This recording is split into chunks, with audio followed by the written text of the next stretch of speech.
মহান বিজয় দিবস উপলক্ষে এয়ার শোর আয়োজন করা হয় তেজগাঁও পুরানো বিমানবন্দরে। মঙ্গলবার বেলা 11:30টায় শুরু হয় এই আয়োজন।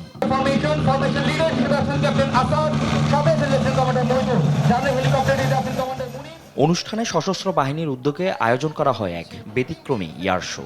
বাংলাদেশের পতাকা হাতে 54 জন একসঙ্গে ঝাঁপিয়ে পড়ে তেজগাঁও বিমানবন্দরের প্যারেড গ্রাউন্ডে, যা বিশ্বে প্রথমবারের মতো এত পতাকা হাতে কোনো দেশ এমন কোনো শো করেছে। ভিগো ওয়্যার গার্ড প্রয়োজন মতো বাঁকানো যায়, অধিক চাপেও ভাঙে না। ভিগো। বাংলাদেশে 55 বছরের পদার্পণের দিন এমন অর্জন এনে দিল বাংলাদেশ সশস্ত্র বাহিনী। অনুষ্ঠানে উপস্থিত ছিলেন প্রধান উপদেষ্টা ডক্টর মোহাম্মদ ইউনূস সহ 3 বাহিনীর প্রধান।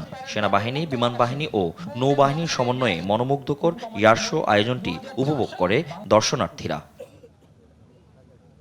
মহান বিজয় দিবস উপলক্ষে আয়োজিত এই অনুষ্ঠানে ছিল কড়া নিরাপত্তা। সেনাবাহিনী, বিমান বাহিনী ও বিজিবি সদস্যরা নিরাপত্তার সর্বাত্মক দায়িত্ব পালন করে। ফজলে আদিত্য, দেশ টিভি, ঢাকা।